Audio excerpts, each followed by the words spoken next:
കാര്യങ്ങൾ, അതിനോടൊപ്പം തന്നെ ഇവിടെ വന്ന കുറച്ച് മാറ്റങ്ങൾ എല്ലാം നമുക്ക് ഈ കഥയിലൂടെ അറിയാം.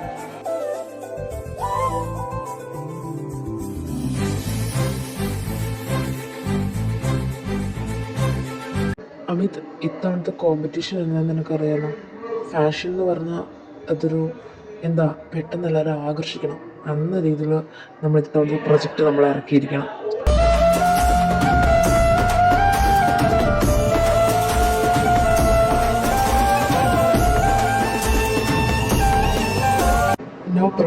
ഞാൻ ഉദ്ദേശിക്കുന്ന ഒരു ട്രഡീഷണൽ ലുക്കായിട്ട് വേണം. എടാ, ഇപ്പം ഇവിടെ ഈ ട്രഡീഷണൽ ലുക്കുള്ള ഒരു കുട്ടിയെ കിട്ടുന്നത്, അതിനുള്ള ടൈം നമുക്കില്ല. I don't know.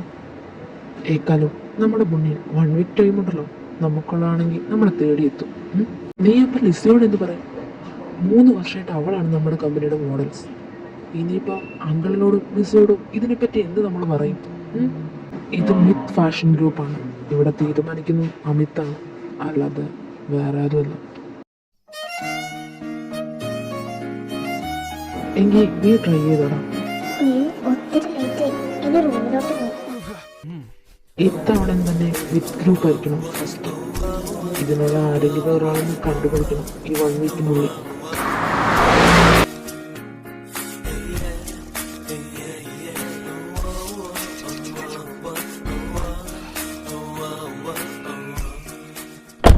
നീ ഇവിടെ ഇരിക്കാൻ വിത്ത്, ഞാൻ പോയി നോക്കിയിട്ട് വരാം. എന്താ പ്രോബ്ലം, എന്തെങ്കിലും പറ്റുമോ ചോദിക്കും. എടോ, തനിക്കെന്തെങ്കിലും പറ്റുമോ? എന്തെങ്കിലും പറ്റുമോ പറ. ഹലോ, മലയാളിയാണോ? ഇല്ല കേട്ടോ, ഒന്നും പറ്റില്ല. എൻ്റെ മിസ്റ്റേക്ക് അല്ലേ, സാരമില്ല. ചേട്ടാ, എനിക്ക് ഇവിടുത്തെ ഈ ലേഡീസ് അപ്പാർട്ട്മെൻറ്റിലോട്ടുള്ള വഴിയെന്ന് പറഞ്ഞുതരോ? അറിയത്തില്ല, ഞാനിവിടെ ആദ്യമായിട്ടാണ്. കുറേ നേരം ടൈം പോയതാ.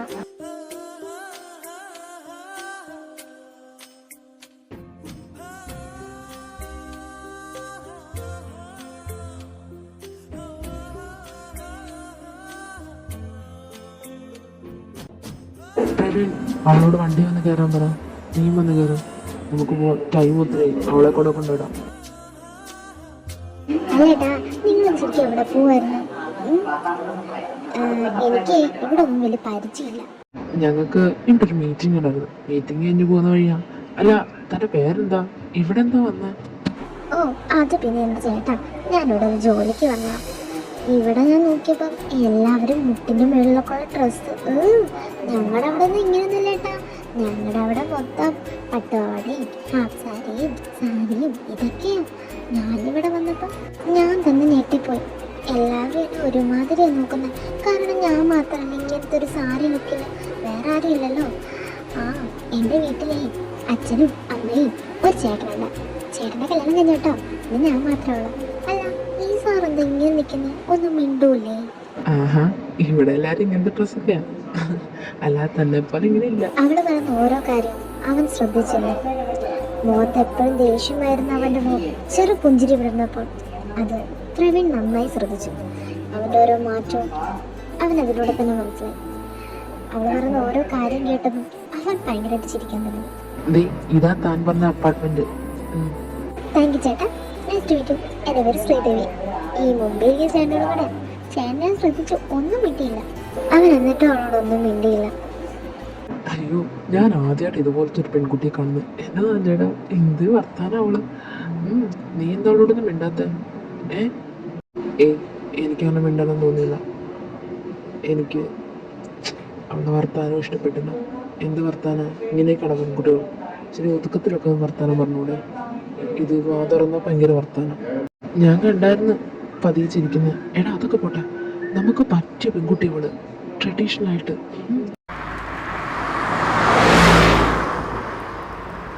നീ കാറ് കൊണ്ടുപോയിക്കോ, നാളെ രാവിലെ കൊണ്ടുവന്നാൽ മതി. വെയിറ്റ് പ്രവീൺ, എനിക്ക് നാളെ രാവിലെ നീ വരുമ്പോൾ എനിക്ക് അവളുടെ ഫുൾ ഡീറ്റെയിൽസ് വേണം. ഇന്ന് കണ്ട അവളില്ലേ, അവളുടെ മൊത്തം ഡീറ്റെയിൽസ്. ഓക്കെ, ശരി, നീ വിട്ടോ, ബൈ. സമാധാനായി. അപ്പോൾ ഓർപ്പിച്ചോ, അവളാണ് നമ്മുടെ മോഡല്. Okay, fix. നമുക്ക് നോക്കാം. നീക്കാൾ നാളെ ഡീറ്റെയിൽസ് മൊത്തം എടുക്കും. അവളെക്കാൾ ഇവിടെ ജോലിക്ക് വേണ്ടി വന്നതെന്നല്ലത്, അത് ക്യാൻസൽ ചെയ്തേക്കും. കുറച്ചു നേരം കഴിഞ്ഞ് അവൻ ഫ്രഷായിട്ട് ഉറങ്ങാനായി തുടങ്ങി. പക്ഷേ ഉറക്കത്തിൽ മുഴുവൻ അവന്റെ മനസ്സിൽ ഓടി മറിഞ്ഞത് അവളുടെ മുഖമായിരുന്നു.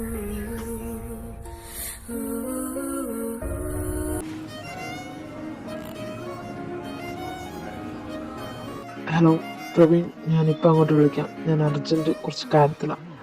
ഞാനത് കഴിഞ്ഞിട്ട് നിന്നെ അങ്ങോട്ട് വിളിക്കാം. അല്ല, ഇതാ മറ്റേ ചേട്ടനല്ലേ? അല്ല, ഈ പുള്ളി എന്നെ ഇങ്ങനെ നോക്കുന്നേ?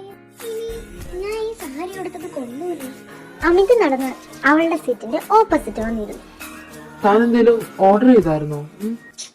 ഇല്ല, ഒന്നും ഓർഡർ ചെയ്തിട്ടില്ല. ഹേ വെയിറ്റർ, 2 cappuccino. അയ്യോ ചേട്ടാ, അതിനൊക്കെ നല്ല പൈസ ആവത്തില്ലേ? എന്നിൽ അത്രയൊന്നും ഇല്ല കേട്ടോ. തന്നോട് അതിന് പൈസ കൊടുക്കാൻ ഞാൻ പറഞ്ഞില്ലല്ലോ. അല്ലേട്ടാ, ഞങ്ങൾ അവിടെ ഇത്ര വിലയുള്ള സാധനങ്ങളൊന്നും ഇല്ല. ഞാൻ ഇവിടുത്തെ വില കേട്ടപ്പോ തന്നെ ഞെട്ടിപ്പോയി. ഞങ്ങൾ അവിടെയൊക്കെ ആണെങ്കിൽ നല്ല അടിപൊളി ചായയും ഒരു പരിപ്പ് വടയൊക്കെ വേറെ ഉള്ളൂ. അവളുടെ ആ കുട്ടിക്കുന്ന സംസാരം അവനെ വല്ലാണ്ട് ആഘോഷിച്ചു. ആ ഒരു പരിസരത്ത് പിന്നെ നിശബ്ദതായി. പെട്ടെന്ന് ആ നിശബ്ദതയെ മറികടന്ന് അവളുടെ ശബ്ദം അവിടെ ഉയർന്നു. അല്ല, അന്ന് ഞാൻ ചേട്ടന്റെ പേര് ചോദിക്കാൻ മറന്നുപോയി. ചേട്ടന്റെ പേരെന്താ? എന്റെ പേര് അമിത്. ചേട്ടാ, ഞാനൊരു കാര്യം ചോദിക്കട്ടെ? സത്യം പറയാവോ, ഞാൻ ഈ സാരി എടുത്തിട്ട് ബോറാണോ? ഇവിടെ നിന്ന് എല്ലാരും എന്നെ ഇങ്ങനെ നോക്കുന്നു. സത്യം പറഞ്ഞ എനിക്ക് ഒരുപാട് ഇഷ്ടം. ഞാൻ ആദ്യമായിട്ടാ ഇങ്ങനെ ഒരു കുട്ടിയെ കാണുന്നത്. സാരിയിലൊക്കെ, അതും പാരീസില്. താൻ ഒത്തിരി സംസാരിക്കുന്ന കൂട്ടത്തിലല്ലേ? അല്ല, താനെന്താ ഇങ്ങനെ വിഷമിച്ചിരുന്ന ഞാൻ വന്നപ്പം എന്ത് പറ്റുമായിരുന്നു? ഓ, അതൊന്നും പറയണ്ടേട്ടാ. ഞാനിവിടെ ഒരു ജോലിക്ക് വന്നതാ. അതിപ്പോ ക്യാൻസലായി. ഇനി എങ്ങനെ നാട്ടിലോട്ട് പോകുമെന്ന് ആലോചിച്ചിരിക്കുക. തനിക്ക് വിരോധമില്ലേ ഞാനൊരു ജോലി തനിക്ക് തരട്ടെ? ചേട്ടൻ ജോലി തരുമെന്നോ? എന്ത് ജോലി? അത് എനിക്കറിയുന്ന ഒരു ഓഫീസുണ്ട് ഇവിടെ. ഫാഷൻ സംബന്ധമായിട്ടുള്ള ഓഫീസാണ്. അവർക്കിപ്പോൾ ഒരു മോഡൽസിനെ വേണം. അതിനു വേണ്ടിയാ. അയ്യോ, മോഡലിങ്ങോ? ആ ചേട്ടൻ, ഞാൻ ടിവിയിലൊക്കെ അത് കണ്ടിട്ടുണ്ട്. ഇങ്ങനെ നടന്നൊക്കെ പോകുന്നതല്ലേ? അത് തന്നെ. അപ്പം അവർക്ക് ട്രഡീഷണൽ ആയിട്ടുള്ള ലുക്കിലുള്ള ഒരു ഗേളാ വേണ്ട. ഞാനിപ്പോൾ തന്നെ കണ്ടപ്പം എനിക്ക് തോന്നി, അതാ തന്നോട് വന്ന് സംസാരിച്ചു. ചേട്ടാ, അതിനുള്ള ഭംഗിയൊന്നും എനിക്കില്ലല്ലോ. ഞാൻ എങ്ങനെയാ? ആര് പറഞ്ഞു തനിക്ക് ഭംഗിയല്ലെന്നോ? തന്നെ കാണാൻ അതിന് ഏറ്റവും സുന്ദരിയായിരിക്കും. ആ, എങ്കിൽ ഞാൻ വരാം. എവിടെയാ സ്ഥലം? ആ, നാളെ തൻ്റെ അപ്പാർട്ട്മെന്റിന്റെ വാതിക്കെ ഒരു കാറ് വരും. താൻ അതിൽ കയറി പോന്നാൽ മതി. അവര് കൃത്യമായിട്ട് ഓഫീസിൽ കൊണ്ടാക്കും. ആഹാ, താൻ ഇത്ര നേരത്തെ വന്നോ? വാ. അവളുടെ പുറകിൽ തന്നെ അമിതും വരുന്നുണ്ടായിരുന്നു. അമിത് വന്ന് നേരെ ക്യാബിനിൽ പോയിരുന്നു. അല്ല ചേട്ടാ, ചേട്ടനെ കണ്ടപ്പോ എന്തിനാ ഇവരെല്ലാരും എണീറ്റിരിക്കുന്നേ? ഓ, അത് ചുമ്മാ എണീറ്റ് നിൽക്കുന്ന. മെയിൻ സാറ് ഓഫീസിലുണ്ട്. ചെല്ല്. May coming sir? Yes, coming. ചേട്ടനും? അപ്പൊ ഇത് ചേട്ടന്റെ കമ്പനിയാ? ആ, ചെറുതായിട്ട് എന്റെ കമ്പനി ആയിട്ട് വരും. താനിരിക്കും, താൻ തന്നെ നിൽക്കുന്നേ. എന്തിനാ ചേട്ടാ എന്നെ ഇങ്ങനെ പറ്റിച്ചേ? അയ്യോ സോറി സാർ, എന്തിനാ എന്നെ ഇങ്ങനെ പറ്റിച്ചേ? അതോ, ഈ സാറ് വിളി ഒഴിവാക്കാൻ വേണ്ടി. നീ എന്നെ അമിതെന്ന് വിളിച്ചോ? അയ്യോ, അതൊന്നും വേണ്ട. ഞാൻ സാറിനെ തന്നെ വിളിച്ചോളാം. ശ്രീദേവി, നമുക്ക് നാളെയാണ് പ്രോഗ്രാം. അപ്പം ശ്രീദേവി എത്രയും പെട്ടെന്ന് ഒന്ന് പ്രാക്ടീസ് ചെയ്യണം നന്നായിട്ട്. ഓക്കെ? അയ്യോ, നാളെയാണോ പരിപാടി? ഞാൻ എങ്ങനെയാ? എനിക്കിതൊന്നും അറിഞ്ഞൂടാ. അമിത്, ഞാൻ കേട്ടത് സത്യമാണോ? ഇത്തവണ മോഡലിൽ ഞാനല്ലേ? ആ ലിസയോ, ഞാൻ നിന്നെ വിളിക്കാൻ വേണ്ടി ഇരിക്കുന്ന. അല്ലല്ല, നീയല്ല ഇത്തവണ മോഡല്. ഇവളാണ് മോഡല്, ശ്രീദേവി. അമിത്, 3 വർഷമായിട്ട് ഞാനല്ലേ ഈ കമ്പനിയുടെ. പിന്നെന്താ ഇപ്പൊ ഒരു മാറ്റം? പറ. ഹേ ലിസ, ഒത്തിരി ഒച്ച വെച്ച് ഓവറാക്കിയ എന്നെ കൊണ്ട് വെറുതെ സെക്യൂരിറ്റിനെ വിളിപ്പിക്കാൻ ഇടയാക്കണ്ട. അമിത്, ഇവളെ കണ്ടാ തന്നെ അറിയാം കള്ളുകളാണ്. എന്തെങ്കിലും മോഷിച്ചോട്ട് പോവാ അമിത്. എന്തിനാ ഇതുപോലെ ലോ ക്ലാസ് ആയിട്ട് നമുക്കൊരിത് വേണ്ട. ഞാനില്ല, വേറെ ആരെങ്കിലും. ഓക്കെ? ബ്ലഡി, ഇത് എൻ്റെ ക്യാബിനാ. ഓക്കെ? ഇവിടെ വന്ന് ഒച്ചയിടാനും ഇവിടെ വരുന്ന ആൾക്കാരുടെ ഒച്ചയിടാനും നിനക്ക് ഞാൻ ഇവിടെ ഒരു അധികാരം തന്നിട്ടില്ല. നിന്റെ പപ്പയോടുള്ള ഒരു ബഹുമാനം കൊണ്ടാണ് ഇപ്പോഴും നീ ഇവിടെ വന്ന് ഒച്ചയിടുന്നത്. Get out. ഇപ്പൊ തന്നെ ഇറങ്ങിക്കോ. പുലി പോലെ പോയത് എലി പോലെ പോകുന്നു. എന്തൊക്കെ കാണണോ ഇനി. പ്രവീൺ, നീ ഇച്ചിരി ഓവറാവുന്നുണ്ട്.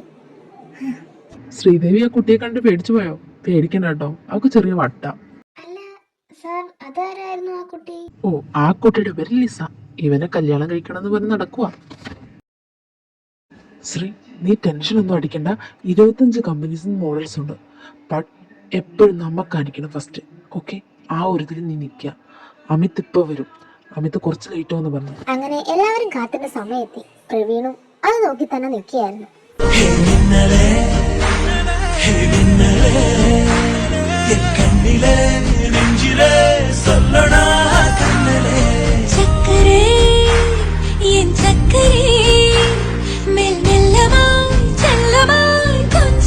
കണ്ണിമ വെട്ടാതെ അമിത് അവളെ തന്നെ നോക്കിയിരുന്നു. വല്ലാത്തൊരു ഭംഗിയായിരുന്നു അവളെ എന്ന് കാണാൻ. എടാ മതിടാ വെറുതെ വിടടാ അവളെ. സാർ എങ്ങനെയുണ്ടായിരുന്നു പരിപാടി? കൊള്ളായിരുന്നോ? എന്റെ ശ്രീ ഒന്നും പറയല്ല, നിന്നെ എന്ത് ഭംഗിയാടി കാണാൻ. അല്ലേട്ടാ, പിന്നെന്തോ ഈ സാറൊന്നും മിണ്ടാത്തെ? അത് നീ അവനോട് ചോദിക്ക. എടാ എനിക്കൊരു കോള് വരും, ഞാൻ ഇപ്പൊ വരാവേ. അമിതിനൊന്ന് ചിരിച്ച ശേഷം പ്രവീൺ അവിടെ നിന്ന് പോയി. എന്നെ കാണാൻ ശരിക്കും കൊള്ളായിരുന്നോ അതോ ബോറായിരുന്നോ? സത്യം പറഞ്ഞാ നിന്നെ കാണാൻ ഭംഗിയായിരുന്നു. സാർ എനിക്ക് നാളെ വന്നാൽ ഇതിനുള്ള കാശ് തരത്തില്ലേ? ഉറപ്പായിട്ടും നാളെ രാവിലെ നീ ഓഫീസിലോട്ട് പോരെ. ആ ശരി സാർ, നാളെ രാവിലെ തന്നെ ഞാൻ ഓഫീസിലേക്ക് വരാം. അപ്പൊ പിന്നെ എനിക്ക് നാളെ തന്നെ ക്യാഷ് കിട്ടിക്കഴിഞ്ഞാൽ നാട്ടിലേക്ക് പോവാലോ. ഇന്നത്തെ നമുക്ക് കിട്ടുക ഞാൻ ഒട്ടും പ്രതീക്ഷിച്ചില്ല. കാരണം ശ്രീ ആദ്യമായിട്ടല്ലേ ഇതൊക്കെ ചെയ്യുന്നത്. ഞാനാണ് ഉടുമാന്ന് നല്ല ടെൻഷനിലുമായിരുന്നു. പക്ഷെ അവള് നന്നായിട്ട് ചെയ്തല്ലേടാ. ആരാ? സ്ത്രീയോ? ആഹാ, അവിടെ വരെയൊക്കെ ആയല്ലേ. നടക്കട്ടെ. ചേടാ അത് കൊള്ളാലോ. നീയോളെ അങ്ങനെയൊക്കെയല്ലേ വിളിക്കുന്നത്, പിന്നെന്തോ എനിക്ക് മാത്രം വിളിച്ചാ? ഏക്കാലം നാളെ ഞാൻ അവളോട് ഓഫീസിൽ വരാൻ പറ്റുള്ളൂ. ഞാൻ അവളെ പെർമനന്റ് സ്റ്റാഫ് ആക്കാൻ പോവാ. ഇനി അവളെ എന്റെ ഓഫീസിൽ മാറ്റുന്നേയില്ല. അങ്ങനെ നേരം കുറേ കടന്നുപോയി. അമിത്തിന്റെ മനസ്സിൽ മൊത്തം ഇപ്പോഴും ശ്രീയാണ്. ശ്രീയുടെ ഓർമ്മകൾ, ഇന്ന് കണ്ട ഭംഗി എല്ലാവരും ആസ്വദിച്ചു. അവളെ വിളിക്കണോ? ഇപ്പൊ വിളിച്ച് ശരിയാവോ? എന്തായാലും വിളിക്കാം, ഒരു താങ്ക്സ് പറയാം. ഹലോ, ശ്രീ അല്ലേ ഇത്? ഹലോ ഹലോ, ആരാ ഇത്? ശ്രീ, ഇത് ഞാനാ, അമിത. റൂമിൽ ചെന്നോ? അയ്യോ സാറോ? സാർ എന്താ സാറിപ്പം? അതൊന്നുമില്ല. താൻ തിരക്കാണോ അതോ ഫ്രീ ആണോ? ഏയ് അല്ല സാർ, തിരക്കൊന്നുമില്ല. ഞാനിവിടെ വെറുതെ ഇരിക്കുവായിരുന്നു. എന്താ സാർ? ഒന്നുമില്ലടോ, ഞാൻ വെറുതെ വിളിച്ചാ. എന്റെ നമ്പർ ഇത് സേവ് ചെയ്തോ. അല്ല, താൻ ഒറ്റയ്ക്കാണോ റൂമില്? ആണോ? അല്ല, ഞങ്ങളുടെ റൂമില് ഞാനും വേറൊരു കുട്ടിയുണ്ട്. ഞങ്ങൾ രണ്ടുപേരേ ഉള്ളു. അവളിപ്പോ എന്തോ പുറത്തോട്ട് പോയേക്കുവാ.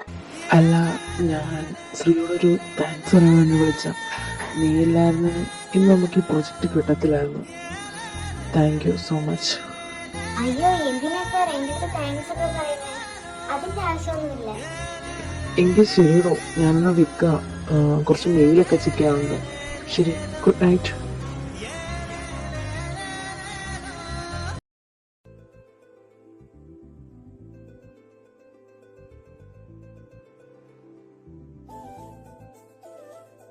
സാർ, ശ്രീദേവി മാഡം വന്നിട്ടുണ്ട്. പിന്നെ മാഡത്തിനുള്ള ജോയിൻ ലെറ്ററും തയ്യാറാക്കി കഴിഞ്ഞു. ഇനി മാഡം സാറിന്റെ ക്യാബിന് സാർ കൊടുത്തോളൂല്ലോ. ശ്രീദേവി വന്നോ? ശ്രീദേവി ഇരിക്കേ. എന്താ ഇങ്ങനെ നിൽക്കുന്നത്? ശ്രീ ഇരിക്ക. ശ്രീ എന്താ? ഇതാ ശ്രീക്കുള്ള ലെറ്റർ. അയ്യോ സാർ, ഇതെന്താ ജോയിൻ ലെറ്ററോ? അയ്യോ, ഒന്ന് നോക്കട്ടെ എങ്ങാണിച്ചേ. ശരിയാണല്ലോ, മിഡ് വേർഷൻ അമിത്തിന്റെ പേഴ്സണൽ സെക്രട്ടറി ആയിട്ട്. അയ്യോ, ശ്രീദേവിക്കാണോ അടിച്ചത്? ഷോ, ഇനി എന്ത് ചെയ്യും? സാർ, ഇനി പേര് വല്ലതും മാറിപ്പോയതാണോ? അതിന് ചാൻസ് ഇല്ല. അമിത്തിന്റെ പേഴ്സണൽ സെക്രട്ടറി ആയിട്ടല്ലേ. അപ്പൊ എങ്ങനെ ശ്രീ ജോയിൻ ചെയ്യല്ലേ? അവളൊന്നും വേണ്ടാതെ അവന്റെ കണ്ണിലോട്ട് തന്നെ നോക്കിയിരുന്നു. അവനും തിരിച്ചു അതുപോലെ തന്നെ നോക്കിയിരുന്നു.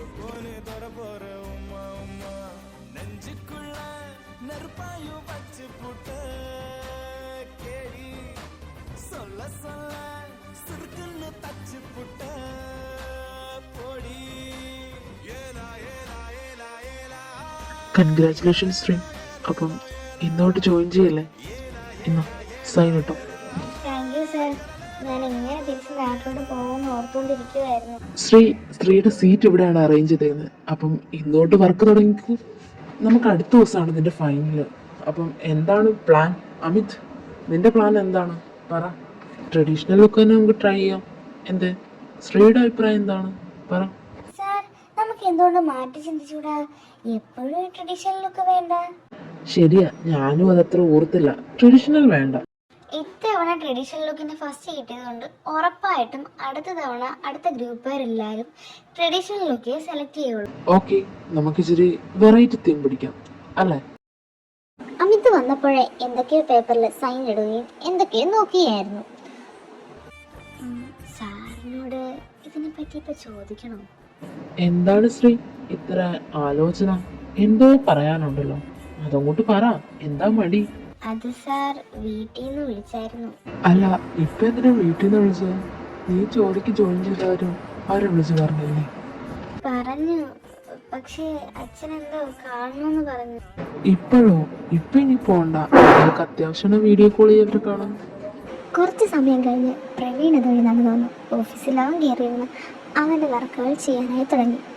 ആ നിശബ്ദത മറികടന്ന് നമ്മുടെ സ്ത്രീ ശബ്ദമുയർത്തി ചോദിച്ചു, അല്ല ഏട്ടാ, ഞാൻ ചോദിക്കാൻ പറഞ്ഞു, ചേട്ടൻ്റെ കല്യാണം കഴിഞ്ഞതാണോ? പിന്നെ നല്ല ഒന്നാമത്തെ ലവ് മാരേജ് ആയിരുന്നു. ആള് കാർഡിയോളജി ഡോക്ടറാണ്. ലവ് മാരേജ് പറഞ്ഞാൽ ഇന്നോ ഇന്നലെ പറയുന്നുണ്ട്. അപ്പം അവളുടെ 10ാം ക്ലാസ് മുതൽ തുടങ്ങിയത്. നെയിലടിച്ച് വീട്ടിലെന്ന് പറയാൻ ഞാൻ വേണം. അവളുടെ അപ്പനെ എതിർത്ത് അവളെ എന്നെ കിട്ടിയത് ഇപ്പം ഇവിടെ ഒരു ഡോക്ടറായിട്ട് വർക്ക് ചെയ്യണം. ഞങ്ങളിപ്പോൾ നല്ല ഹാപ്പിയാണ്. പക്ഷേ ഇപ്പോഴും അവളുടെ വീട്ടിൽ ഒപ്പിട്ടില്ല. എൻ്റെ വീട്ടിൽ കുഴപ്പമില്ല കേട്ടോ, പക്ഷേ അതിൽ നല്ല വിഷമമുണ്ട്. എന്ത് ചെയ്യാനാ, എപ്പോഴും നോക്കുമല്ലോ എന്നോർത്തിരിക്കുന്നു. ഞാനൊരു ദിവസം കൊണ്ട് അവളെ പരിചയപ്പെടുത്താൻ നിന്നെ. ഓ, അപ്പൊ ചേച്ചിക്ക് ചേട്ടനെ വലിയ ഇഷ്ടമല്ലേ? അമിത് അവളെ തന്നെ നോക്കിയിരിക്കായിരുന്നു, അവളുടെ വർത്താനമല്ല. പിന്നെ എന്നെ ഇഷ്ടമാണോന്നോ? അതുകൊണ്ടല്ലേ അവളെ അപ്പനെ അമ്മേനെല്ലാം മറന്ന് എൻ്റെ കൂടെ ഇറങ്ങി പോകുന്നത്. അപ്പോ ചേച്ചിയുടെ പേരെന്താ? ഷാമി പ്രവീൺ. ഓള് ഒരു മുസ്ലിം കുട്ടിയാ. അതല്ലേ ഓളുടെ ഉപ്പയുടെ അടുത്ത് അടിച്ചോണ്ട് പോകുന്നത്. ശ്രീ, നമുക്കാരൊരു ഇഷ്ടം തോന്നിട്ടുണ്ട് അപ്പം അങ്ങ് തുറന്നു പറഞ്ഞാൽ, അല്ലാതെ ഈ മനസ്സിൽ വെച്ചോണ്ടിരിക്കണ്ട.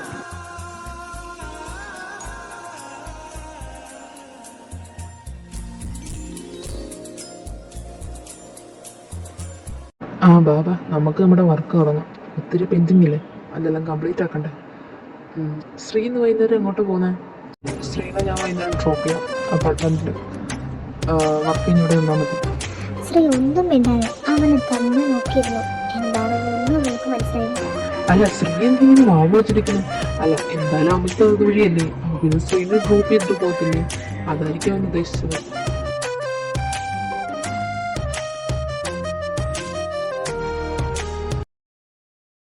അയ്യോ, എന്നാ വല്ലേ ബിൽഡിംഗ് ആയല്ലേ സാർ ഇതൊക്കെ? പിന്നെ പാരീസിൽ ഇത്ര വലുതൊക്കെ അല്ലാതെ പിന്നെ ചെറുത് കാണുമോ? ശ്രീ ഇവിടെ വന്നിട്ട് എവിടെയും പോയില്ലല്ലേ? നമുക്കൊരു ഔട്ടിങ് പോവാം ഫ്രീ ആകുമ്പോൾ. ഓക്കെ? ഞങ്ങളുടെ അവിടെ അങ്ങനെയൊന്നും അല്ലല്ലോ. ഏതെങ്കിലും കുഞ്ഞു കുഞ്ഞു കടകൾ അത്രയൊക്കെ കാണുള്ളൂ. ഇതേപോലത്തെ വലിയ വലിയ കടകളൊന്നും ഞങ്ങൾ അവിടെ ഇല്ല. ആഹാ, അപ്പൊ നിങ്ങളുടെ അവിടെ ഇത്ര വലിയ കടയൊന്നും ഇല്ലേ? അങ്ങോട്ടൊക്കെ ബസ്സൊക്കെ ഉണ്ടോ? ഞാനവിടെ ഒന്നും വന്നിട്ടില്ലല്ലോ. സാർ, നമുക്കൊരു ദിവസം എന്റെ നാട്ടിലോട്ട് പോകാം കേട്ടോ. അടിപൊളിയായിരിക്കും സാർ. ആഹാ, എന്നെ തന്റെ നാട്ടിലോട്ട് കൊണ്ടുപോവോ? അല്ല, തന്റെ ഇവിടെ എന്തോ ഫേമസ് ആയിട്ടുള്ള എന്തോ ഒരു കട ഉണ്ടല്ലോ കഴിഞ്ഞ ദിവസം പറഞ്ഞത്. താൻ പറഞ്ഞത് പരിപ്പടിയിട്ട് കിട്ടുന്ന ഏതൊരു കോഫി ഷോപ്പ്. അയ്യേ, കോഫി ഷോപ്പ് ഒന്നുമല്ല, അത് ഞങ്ങളോട് പറയുന്ന ചായക്കടയെന്ന്. വാട്ട്? ചായക്കട അത് തന്നെ. ഇത് 20 റുപ്പീസിലാണ്ട് കിട്ടുന്നല്ലേ? ദേ ശ്രീ, നിന്റെ അപ്പാർട്ട്മെന്റ് എത്തി. ഇറങ്ങി, ഞാൻ കയറ്റി വിടാം. ശ്രീദേവി അവിടെ നിന്നേ. ഈ അപ്പാർട്ട്മെന്റിൽ കുറച്ച് റൂൾസ് ഉണ്ട്. ഞാൻ ഫസ്റ്റ് ഡേ തന്നെ പറഞ്ഞ 6 മണിക്ക് ശേഷം ഇവിടെ വരാൻ പറ്റത്തില്ലെന്ന്.